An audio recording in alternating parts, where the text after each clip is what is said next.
Good morning, or probably good evening for you guys. It's really early morning in Stockholm right now. It's 7 o'clock. The sun has not yet come up, but then this is Sweden, so we've said goodbye to the sun. The summer has ended, and it will be dark and drizzly for the next several months until we get our first snows, hopefully sometime around December. My name is David, and I am the director of Ichigoichie, and today we are going to be talking about our new game, Backbeat, which I'm so excited to share with you.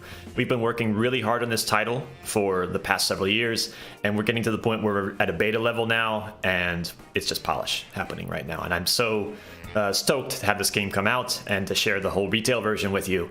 I hope that you've tried the demo. We've been out for a year now. We've been slowly improving that over the year, and lots of great features are slowly being added based on feedback from you guys and how the gameplay and improving the UI and other things along the way.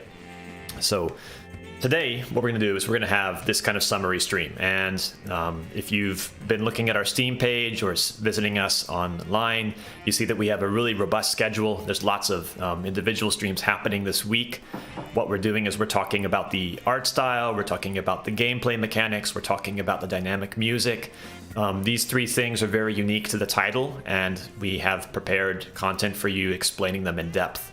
And we hope that you learn things you didn't know about the game. Or if you're just the first time visiting, this is a great stream to chime in on, because I'll touch on all of those things a little bit over the next hour. So I'm in the studio today, early in the morning. My name is David. I have my assistant Daniel sitting over here. Daniel, can you pop in a hand? There we go. Excellent. So Daniel is sitting alongside of me. He is our junior programmer, and he's doing a fantastic job helping us get the game ready for launch. Today what he's doing is he is manning the chat areas, so he will be looking at both the YouTube chat and the Steam chat. So if you have any questions, interrupt us at any time. He will make a note of them, and then we'll put it into the talk, and that's what this is about. That's why we're here live today, so that we can interact. And I'm really excited to hear what you guys think and explain in depth for you like what this game is all about. A couple of logistical things this week. So we have the live stream today. This is our first Steam Next Fest live stream. And we have another one coming up on Saturday. So if it's a little bit late for you, guys in the East Coast, I totally understand. Saturday afternoon will be much easier for you to join in on, I think. So we're happy to see you there as well. If you want to come both times, even better. That's great. If you've been to our social media, we are running a contest this week, and we have some primo prizes to give away. So if you are a user of Twitter, then we would love to have you visit us there at Ichigoichie Inc. You can see that scrolling by in the video. And we have a simple contest right now just to spread the word about the title. And the winner of this raffle will get a copy of Hexagroove Tactical DJ, our first game on the platform of their choice. And also, never before given away, this fabulous Powerslyde t-shirt, which is top quality. And I'm really happy with how it turned out. Powerslyde is the band that the heroine of our story, Watts, is in the game, and we have an official Powerslyde merch shirt, which we will ship to you, and you can wear it with pride, showing off your Backbeat love. So please check out Twitter, check out that post that we have for our contest, and share it with your friends, and we look forward to choosing the winner for that Saturday afternoon during that stream. So, we're looking at Backbeat today, and we're going to dive right into the game. I'm going to give you a bit of an overview about the title. You can see right now we're sitting at the main title screen of the game, and there's some hints going on here in terms of the aesthetic, in terms of what the player experiences and what the worldview is of this title, Backbeat. Backbeat is a puzzle strategy game, and at Ichigoichie, what we do is we like to build games that mash up existing genres.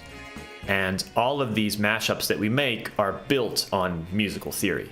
Now, that doesn't mean you need to be a musician to play our games. On the contrary, what we want to accomplish with our titles is that you don't have any musical theory, but then by playing the game and delivering on a series of challenges which are built on other rules, you're actually kind of learning about what it is to be a musician under the hood. Our first title, Hexgroove Tactical DJ, was the epitome of this. If you haven't looked at that yet, I encourage you to go check it out. There's a free demo on Switch, PC, and Xbox, as well as the retail version. And this game is where you are a DJ in a club. And you have to respond to a number of UI prompts on the screen. And these UI prompts are coming from a virtual crowd of people in a club asking you for different kinds of elements of music, like, oh, I want bass, or I want drums, or I want to have some real hot synthesizers right now. And by responding to these prompts that are flashing and changing over time, you are actually triggering musical loops, and you're creating a song on the fly. Because all of the loops that you trigger in the game are automatically synchronized to the beat, and they're in the right keys. So you don't have to worry about any of those things that are normal stumbling blocks for getting started with songwriting. And it's really exciting. It's really thrilling. We are proud to have won an award for Best Game Audio. We've been nominated for a handful of others for Best Indie Game, Most Creative Title. The list goes on, and I really am happy with how that turned out. Now, with Backbeat, we're continuing with the same kind of vein as Hexagroove in terms of the way the game is scored is very similar. There's these rules of music, basically like simplifications on like what it means to create music and how the music can be better. And depending on how well you can follow these rules, you can end up with a graded rank at the end of your level, somewhere between a C and an S+.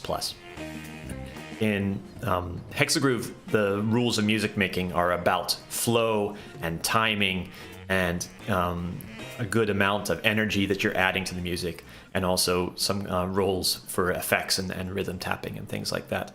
Backbeat is a completely different game in that it is not real time, it is turn-based, and it's about resource management. So this is about, what I like to say is, if you could imagine that a Sokoban style game, like a Monsters Expedition or Lolo from the old NES days, is mashed up with NextCom, because there are tactical things you need to consider. You have your squad, there's resources you need to manage, and you must use these resources in a very efficient manner to get your party to the goal while collecting objectives along the way and avoiding obstacles, in many cases guards that are patrolling and things like that. So if you are a fan of puzzle games, and if you are a fan of strategy games, or if you're a fan of really unique indie stuff, then this is the title for you.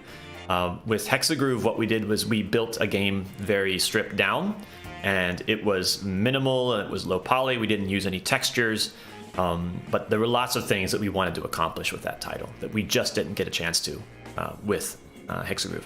So now with Backbeat, we're going in and have spent the time building up all of these things to create a world for you. And this world takes place in 1995, suburban Washington, D.C. It's an area I grew up in, and a lot of the places that, locations that we visit and the themes that we encounter are true to my heart.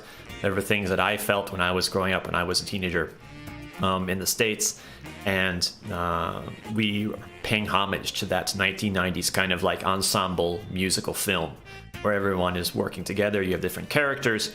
There's a whole ton of creative personalities inside of this title, and I hope that everybody finds one they can really click with and bond to. And the rules here is about what it means to make a band and what it is to be creative, and that struggle between your passion and your love and your creativity along with your dreams and your responsibilities. So that's Backbeat in a nutshell. I'm not going to bore you staring at the title screen anymore, so let's look at the game a little bit and nose around, and I'll show some stuff off to you.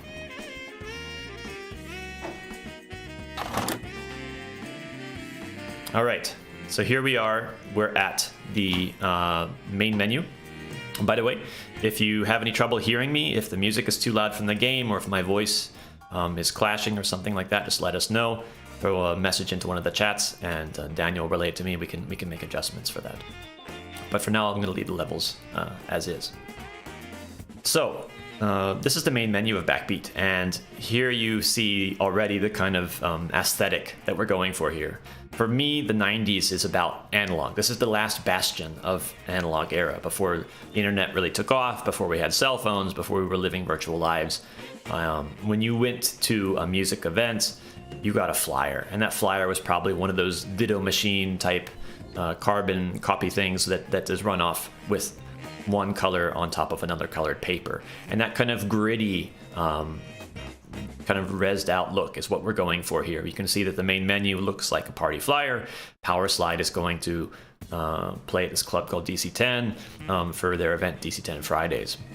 And then moving through these different menu items, Got these really nice, pleasing kind of clicky sounds going on, sounds that are tied to samples we took from people turning paper and pages and things like that. So this whole analog vibe in terms of the paper and the touch and printed things that you take in your hand, the tangible nature, is very different from Hexagroove. Hexagroove is about trance and EDM, and it's about living in the digital era, and it's a bit set more in the modern day. But here we're working back to this analog thing. So whereas Hexagroove is about one person as a DJ working in a club, Backbeat is about a band, and we have these 4 main characters that fill up the band. Powerslyde, and fantastic band, fantastic logo. Our art team is amazing.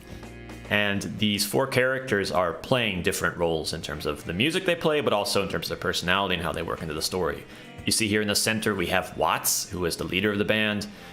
She has been working part-time jobs. She's had some interest in music, but she hasn't quite really found out, something that made it click for her, something that made her want to practice and to get better and to really invest time into it. Now, the beginning of this game, she goes in and she meets this mentor of hers, Cliff, who is a professional bassist. She sees play live, and then she goes on to recruit these other personalities. Toshi to her left, who has a guitar. If you are a fan of a guitar, we have like the actual guitar right here that he plays. This is the Yamaha SHS-10, and we picked this up in Japan when we were at the Tokyo Game Show a couple weeks ago, and it's a fantastic instrument. And if you guys have never heard one, you should check up some YouTube videos for the kind of sounds that can be with its FM synthesizer that's built on board. Now, the demo song itself is Last Christmas by Wham, and I don't think it could be more 80s than that. On the other side of Watts is Chaz. He's the saxophonist and a bit of a prima donna. He's technically the most skilled of the members of the band, and he is the one that pulls them to become better as a band, just to improve their skills, and really spurs them on with his obsession of winning this contest, the Battle of the Bands, which is a big story event inside of the game.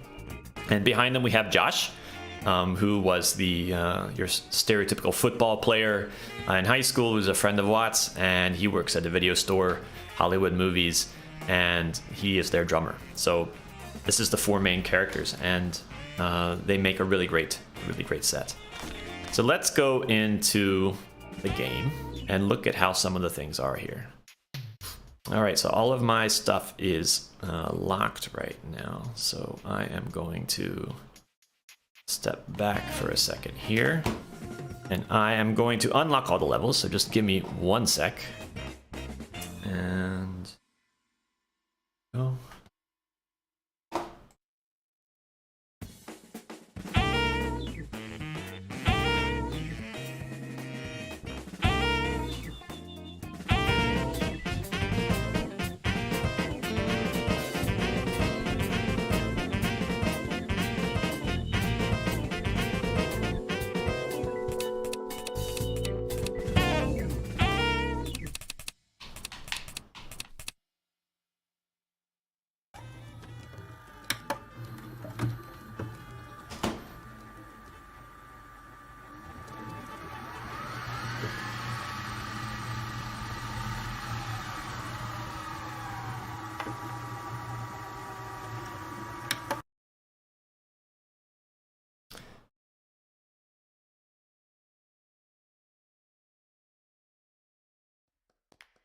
All right, so this is a test level that I've made for Backbeat. This is not in the actual game, but this is a way for me to check out the different kinds of the music in the game, and how the music is simulated and built up. So what we can do is experiment. There's 20 different original songs inside of the game, and the songs are not complete things. They're kind of like a bucket of musical Legos, which is the way that we make all of our games. And your job is to assemble those. With Hexagroove, it's very straightforward because you're adding a loop at a time. In this game, what we're doing is the music is kind of a byproduct of solving the puzzle. So you have some control, but you're probably more concerned with solving the puzzle right here. So what I'm going to do is I'm going to turn up the sound a bit, maybe so you can hear a bit more what's going on.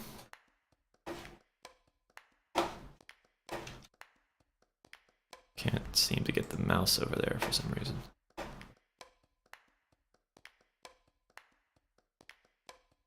Okay, tab over to OBS. And then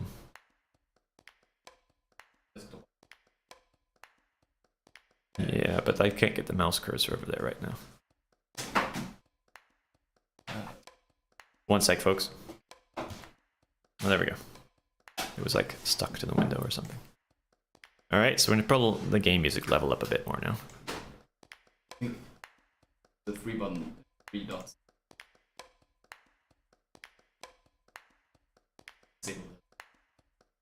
Mm-hmm. Then ducking. Right. You click it. Mm-hmm. And then press none. Right. Audio will get louder. Duck it. Okay. Well, let's keep the ducking on for now and see if this works. Let me know how it sounds, guys. All right, so we're gonna go back to the game.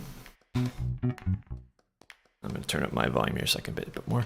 All right, so this is Watts, and I'm in this temporary test level dojo for explaining the purposes of how this music works. And you can see what I'm doing is when I put my stick out, the direction that I choose can go one of the 4 cardinal directions. And this is for moving. So you hold the stick out and you push A, or going to advance. But you can hear when you're changing the direction, different musical notes are being played. So each step that you take is going to cue up several musical notes. And then the direction that you go added along the path for the entire way to the goal is going to add up a different series of notes, and ultimately that's going to make a different kind of song. So each of the members of Powerslyde has their own instrument. So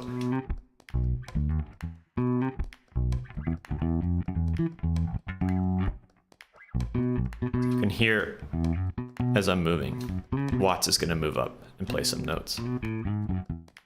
And each movement that she makes in the world takes up 2 tiles. So the 2 tiles is important because each of these characters is going to move in a slightly different way. This is Chaz, he's a saxophonist. And you can see that he's moving 1 tile at a time. So from the onset, there's certain tiles that Watts cannot get to that Chaz can. And each of them are consuming a different amount of musical beats while you're moving along the way. If you look at the timeline in the upper left-hand corner, that UI shows you how many turns you have left. If you notice, every time I move forward, it increases a little bit for the character in question. And 1 movement forward in Chaz's case depends on the level, but it's usually between like 1.5 to like 1 3/4 beats. And your goal is to get everybody into the target area before they run out of turns, which is the meter up there. This is Josh. Josh behaves differently. If you think about characters a little bit like chess pieces, then you could say Chaz is like a pawn because he moves 1 at a time. Josh is more like a rook because he moves a long distance laterally. And the reason for this is because each of the musical clips that he's going to play is 1 bar long. So he's always going to have 6 tiles covered if he's going into empty space. Or if he goes to something like a wall, then he'll pull up short there, but it will still consume 1 full musical bar's worth of turns, which is 1 of those grid cells on the guitar neck in the upper left-hand corner. But he has variations too, so he can change how the drum is going to sound when he's going different directions and things like that. And finally, we haven't looked at Toshi yet. And what Toshi does is, Toshi is like Watts in that he usually moves 2 tiles, but he's also usually set 1 tile diagonal offset from her. So in this sense, Toshi and Watts are kind of like bishops, if we're using this chess analogy again, where one can access all of half of the tiles, the other one can access the other half of the tiles. And this is important to know when you're finding a path for them. Some of them can only reach certain objectives or certain keys. Some of them can only take certain paths to get to the goal. This is complicated later in the game. They develop power moves. And late in the game, each of the characters has their own power move, and the power move is usually used to help them avoid trouble or to help a partner who is in trouble. But what Toshi can do is instead of moving 2 tiles, when he uses his power move, he can move 3 tiles. So when he does a slide, it's going to cover 1 more tile than usual, and now he is back on the grid that maybe Watts was or something like that. So you're jumping in and out of half of the tile set when you're moving around. So he can use this to reach things he could not reach otherwise. Another thing is that if there was an enemy and was coming head on into Toshi, then he could warp through that enemy if they were going at ends. So he can be unblocked by enemies. All of the power moves in the game have cooldowns. So in this sense, it is like a resource limited power move. It's something that you need to be very conscious of the timing when you're using it. Move him into the goal. Got Chaz in the goal.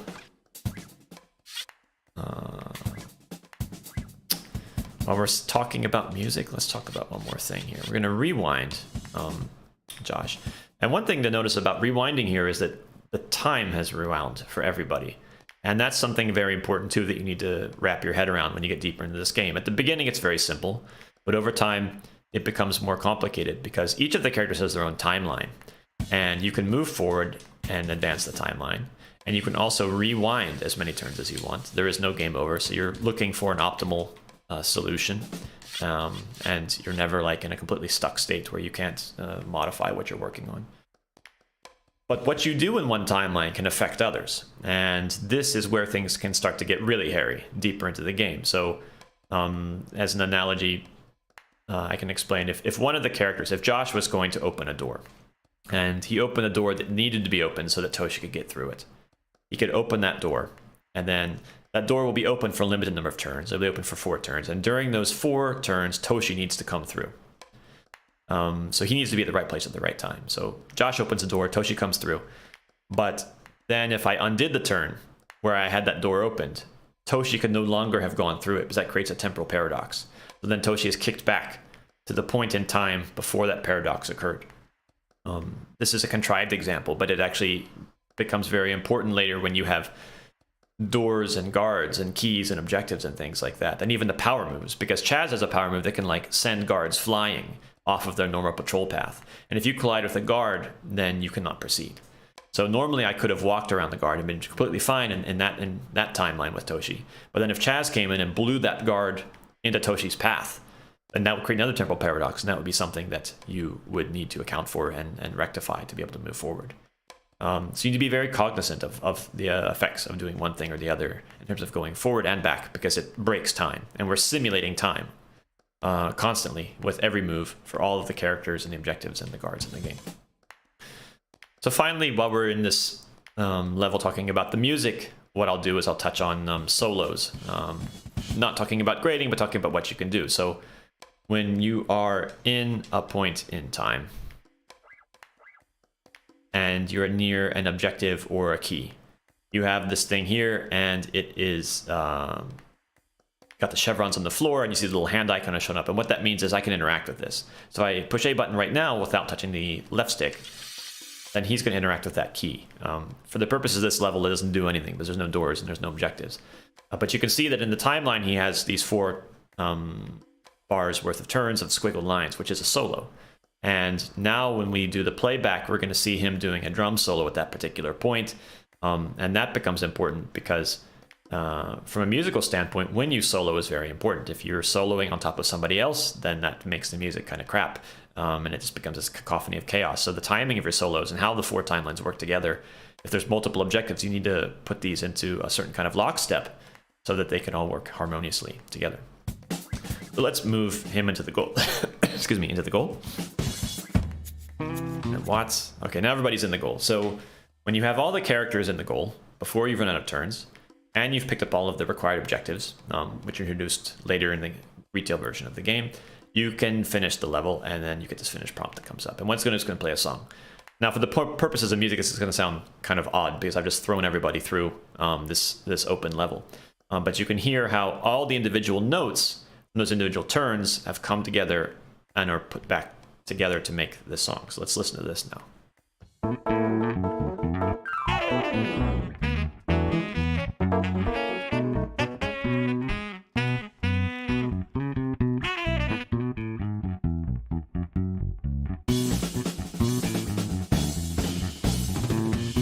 is that drum solo. 4 bars is enough. You don't want him to go on for half an hour. Everyone else is in the goal already waiting for him. Hurry up, Josh, hurry up.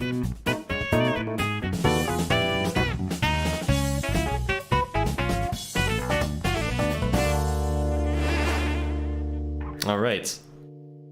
So this song is produced by the choices that we made during the level. In this case, it was this test level that I've set up for the purpose of explanation. But you have control over the song that's produced because the direction and the path you take is going to produce different variations in those notes. And there are multiple solutions to all the puzzles. So the way that you solve it versus the way I solve it will produce 2 different songs. And there's a bit of a customization there. And it's really fun seeing that payoff of I worked out all these different individual things. We came together and we produced this happy result. Later in the game, you can customize things even more if you're interested in that. So there's vanity unlocks that we have. And you can unlock 2 additional musical instruments for every character. So they can swap out maybe a standard bass with a synth bass, or a saxophone with a Yui, which is an electronic wind instrument, which sounds really, really cool. It's like a electric flute kind of sound. And there's also these effect pedals that we've built that are all done in real time. So we have a big pride in our audio engine inside of the game. It's all custom. It's made by us in the studio. And we have this audio engine, so we have detailed control over the way the mix happens and the effects and the sound. So you can have simulated effect pedals like chorus and reverb and distortion and things like that, and an auto wah, which sounds amazing. If you want to learn more about the different kinds of customization you can do with the audio, please check out our dynamic music stream, which will be happening later this week. The whole schedule is posted on our Twitter, and you'll see the events also pop up on Steam if you subscribe wishlist to us. All right, so we finished the level, and now we're back at the main screen here. And you can see all the levels that we have in the game. Now, what I did was when we went off screen a few minutes ago is I unlocked everything because my save data had been cleared. But this is the retail version of the game, and there's 40 levels in here, and that's a lot of content. We had a speedrunner play the game a couple months ago, and I think he started from beginning to end, and he could manage to clear the campaign, not with an S rank, but just clear it in about 10 hours, I think is what he did. So if you're a speedrunner and you can do it in under 10 hours, you can beat this guy. I'm sure he'll buy you a coffee or something like that. But we expect that you're going to have at least 12 hours of gameplay in this, even if you don't do all of the additional content. And he just played the first 20 levels. There's 20 more levels that are remix levels that are side missions. And these are kind of tongue-in-cheek parody type things where you are doing something fun with the band.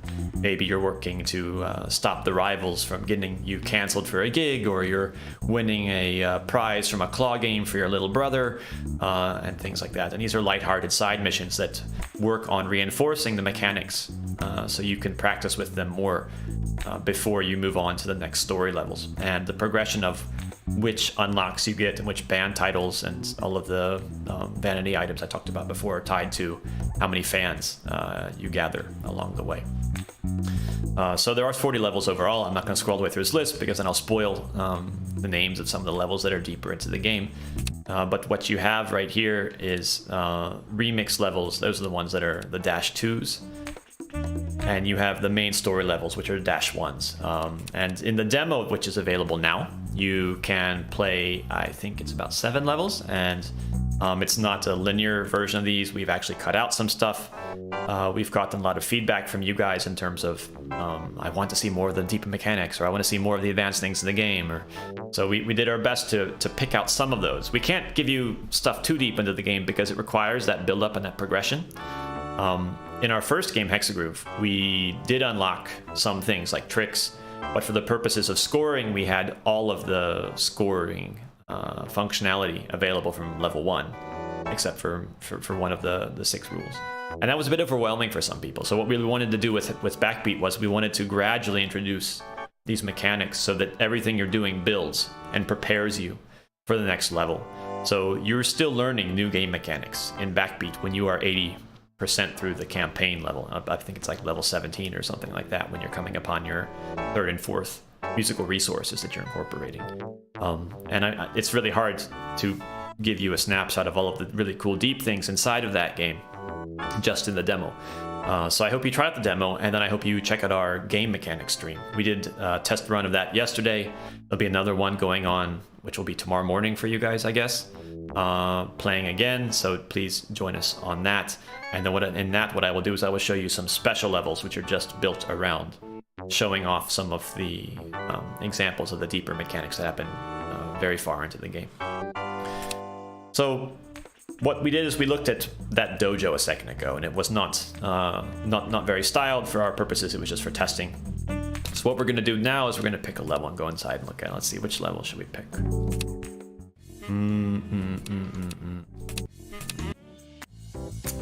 Let's go to level 6. Let's go to open mic night. I am going to take a short coffee break. So if you guys have anything you want to ask, or anything that's been unclear or something about the game now, ask away. Happy to talk. Answer your questions in either the Steam or the YouTube chat.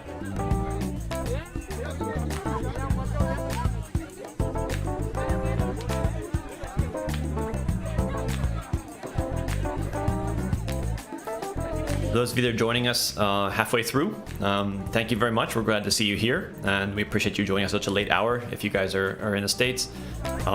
You can find more information about all of our streams that we're doing this week.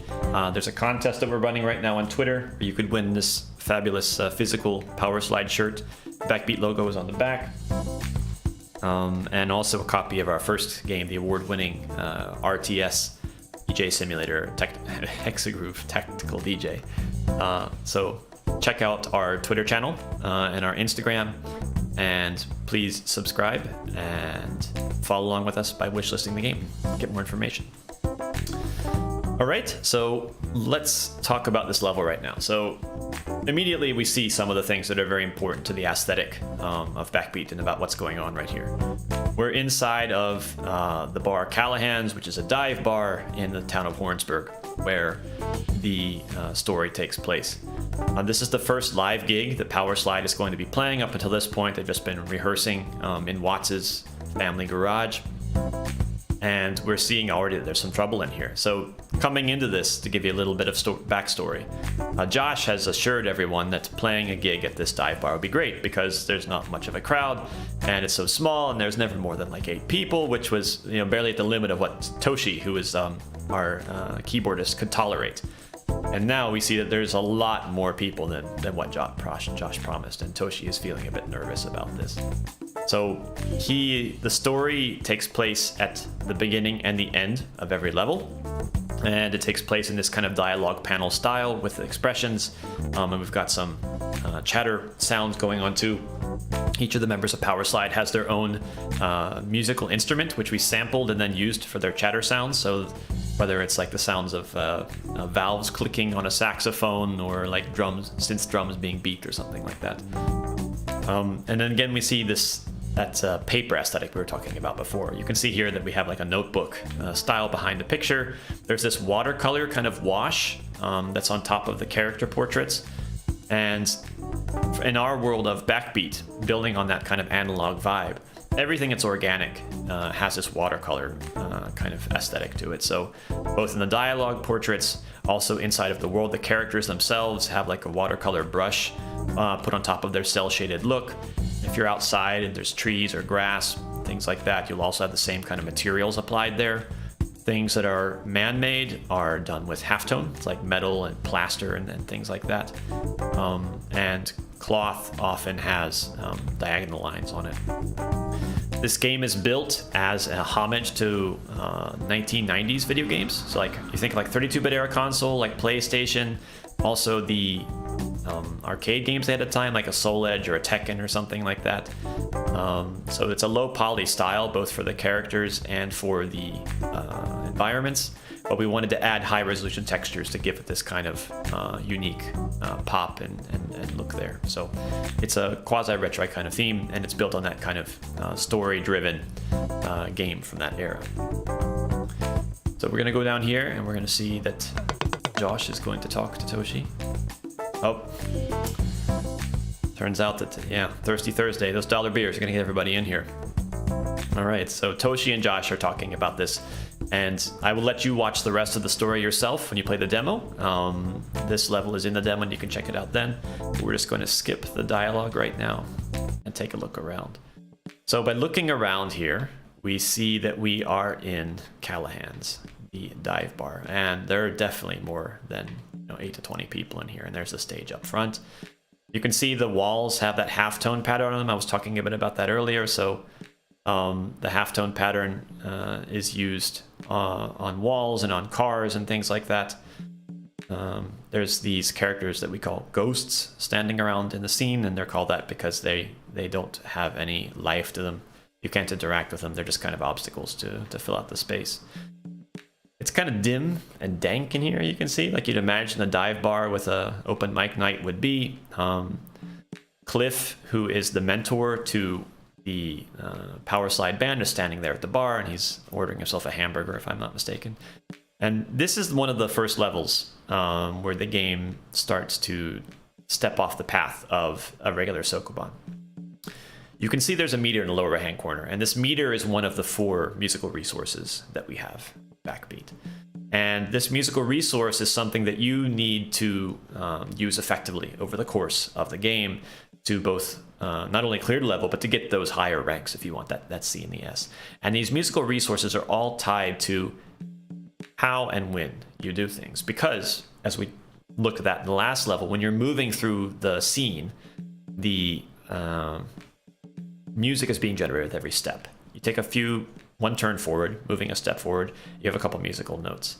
And the way that works is that there's different improvisations. The entire song is made out of 3 different improvisations that we recorded with a live funk band here in Stockholm. And we've taken those improvisations and sliced up the audio into all these tiny little clips. And then each clip is mapped to one move you could potentially make at any point in time. And the variations are set up to the direction. So if you continue moving straight forward, or if you burn a turn with the rest maneuver with the Y button here, then the same variation will keep being played. But if you change direction, if you went to the left or to the right, then one of the other variations would step in and the music would change because you'd be changing the improvisation. And the music resource here, Stagger, says that you don't want to change the music all at the same time, because if you change music all at the same time, then it gets a bit too frenetic and it's hard to keep pace. So it's about making your partner look good and making the song flow forward. So every time you change direction, the music is changing. So if you have 2 characters that change direction at the same point in time, you're going to lose some of this stagger resource.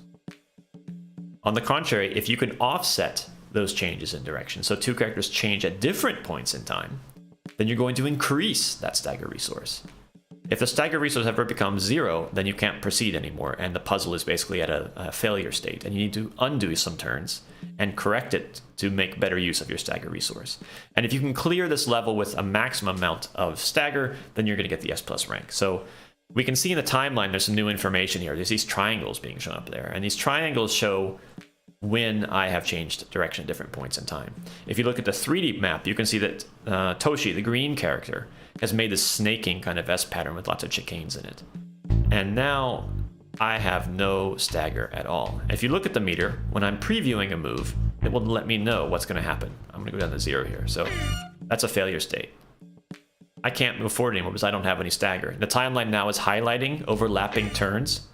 And those overlapping turns are places where I have lost my stagger, because Toshi changed every turn he had. Watts changed at the same time.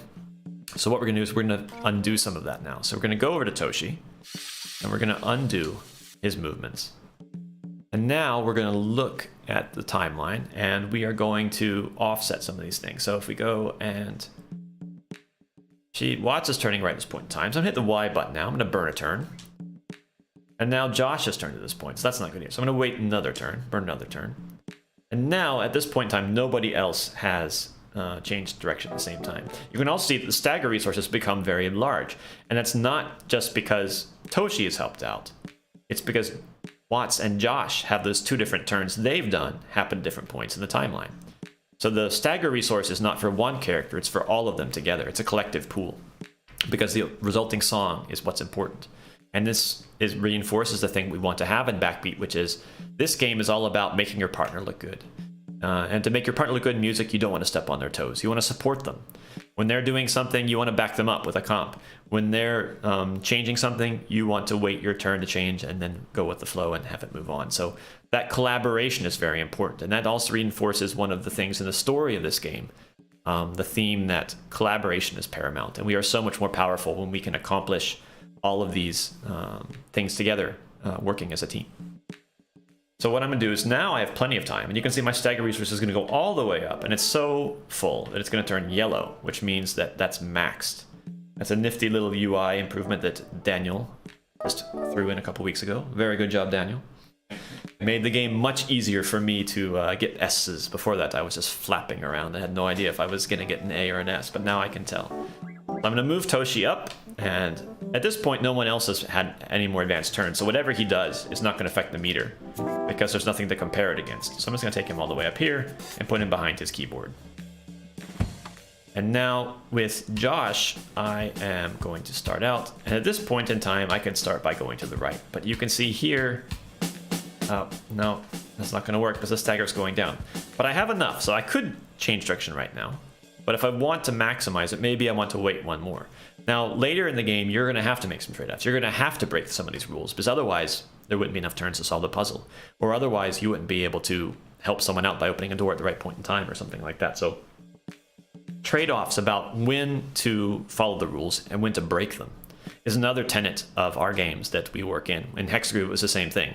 With Hexagroove, you sometimes had to violate one of the rules of music making. You had to like lower yourself in one score just to make it through the level, or to help some other score shine through, or something like that. And what we end up doing is we end up grading the collective result of all your resources together. So that's something to take into consideration when you're getting that rank.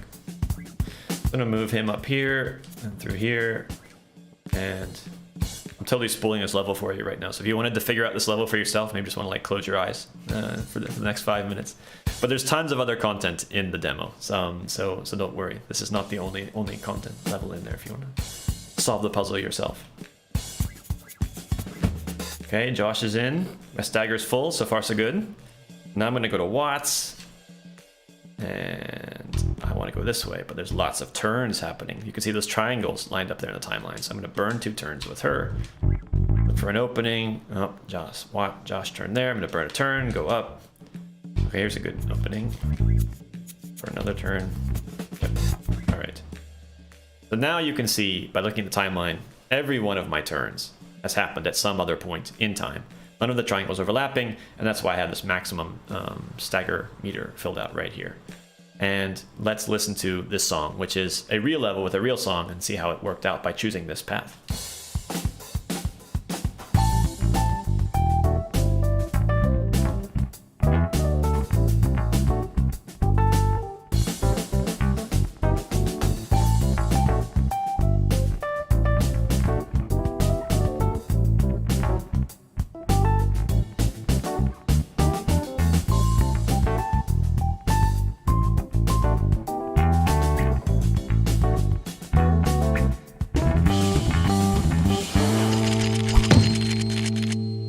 Sound effect is in there too. You could hear the paparazzi. That's something else Daniel did.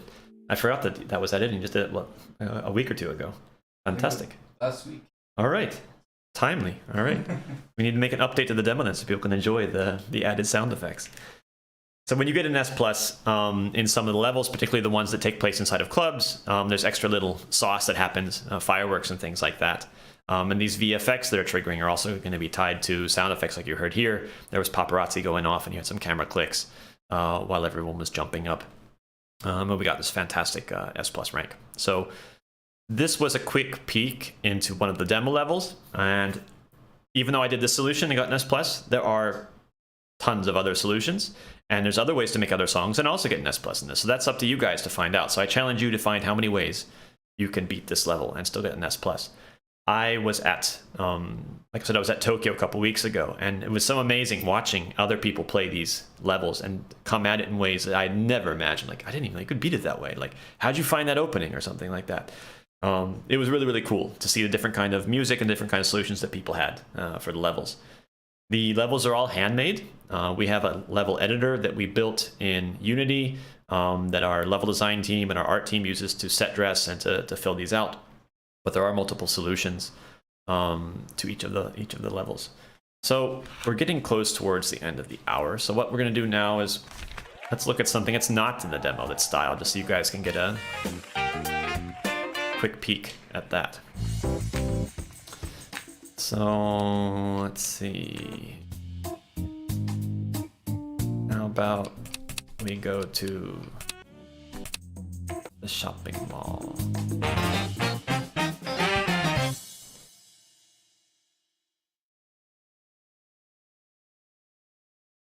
So I don't know when you guys were growing up, but for me, like, the mall was a very big place to be. We're not going to talk about the story. I'll skip that and save that for the retail.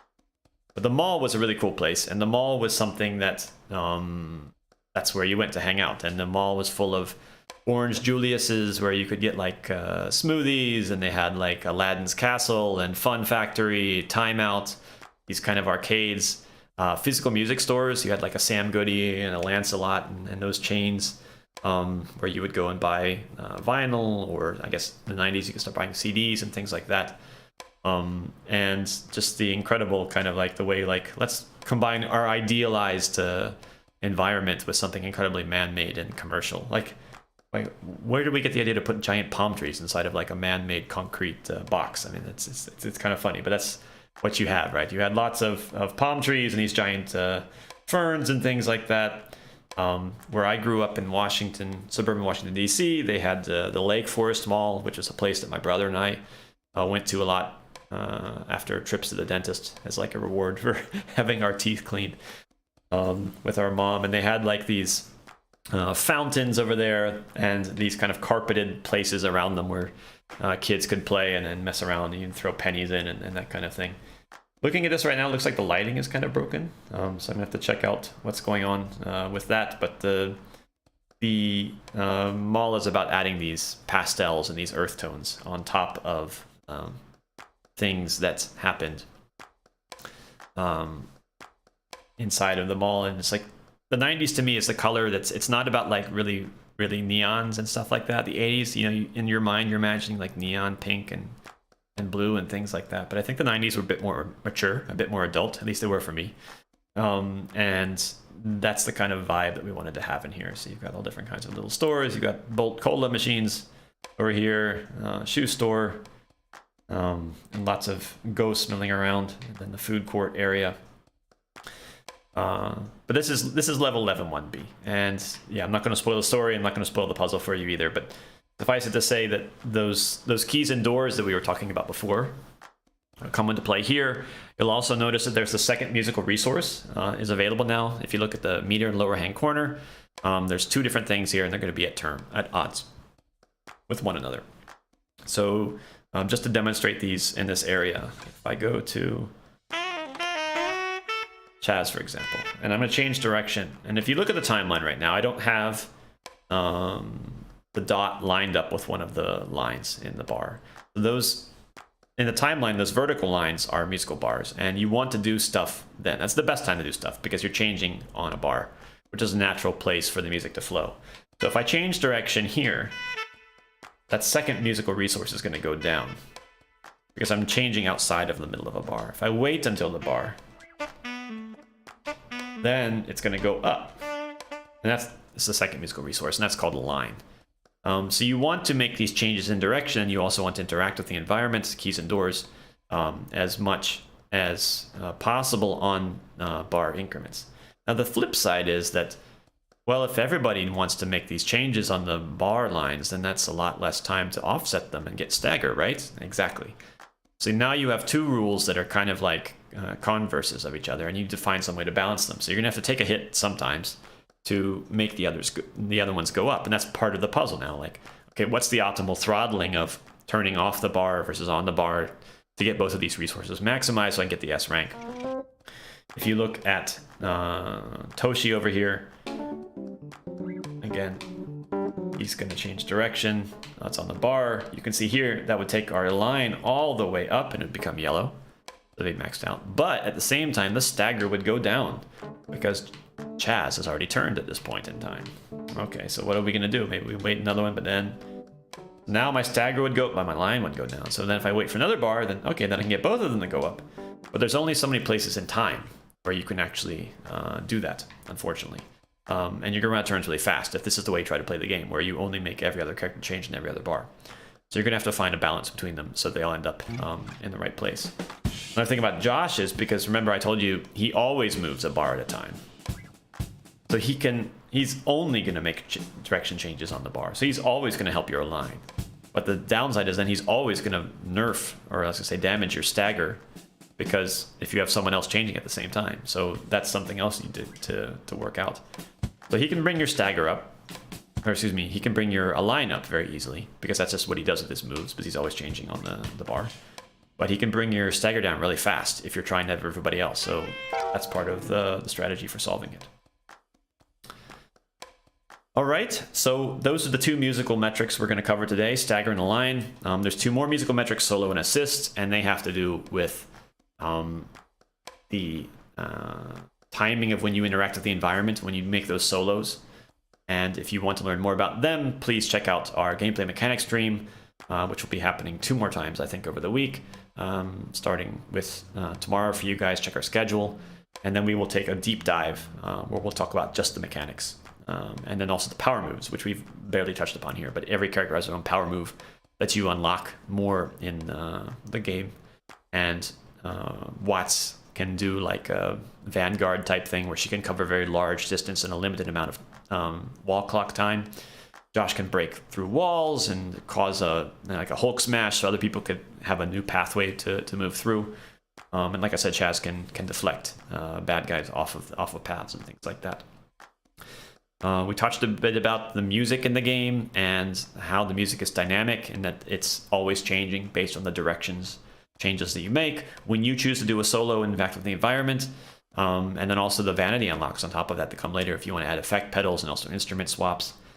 And we've talked a bit about the art style in terms of the physical properties, the things we're looking for, this homage to the 90s. And I say homage, I don't say parody, because that has its place as well. But for us, we wanted to build something that we feel is paying respect to the way the things were in the 90s, but then not going overboard with it. And then take that in moderation, working with this new visual style we're doing of this cell shading and halftone and things like that. There's more talks on that dynamic music and on art and story, where I'll talk about the movie references and inspirations and things like that led us to build this kind of world of Hornsburg. And we will be closing our streaming this week with the second live stream, in case you joined us late today and could see the beginning, or if you have already gone to bed, in which case, thanks. Good night, good sleep well. You can join us Saturday, and Saturday will be at 2:30 p.m. Eastern Time and 11:30 a.m. in Seattle. And we have that giveaway going on. So now is the time. Follow us on Twitter. Follow Ichigoichie Inc. Check out, win one of these awesome shirts. We got the Powerslyde logo up on the front. We've got the Backbeat logo on the back. And you even look like somebody who works here, because you have the Ichigoichie company logo on the sleeve. The only people that have these shirts right now are people that are like working at our trade shows and things like that when we're going. So you can be part of the Ichigoichie crew, and this is your chance to join the club. So go to Twitter and check out our campaign there. Give us a follow. Thank you so much, guys, for spending time with us today. It's been really great talking about the game. I appreciate the positive and the nice things you guys have been saying about the art style. Thank you so much. You can reach us anytime on Instagram or Twitter. We're happy to engage with you. Please leave comments in the Steam forums, wishlist, and learn about more events. And then we will catch up with you a whole lot this week. Do your best in the demo. We look forward to seeing how it goes. Thanks a lot, guys, and talk to you again soon. Bye-bye.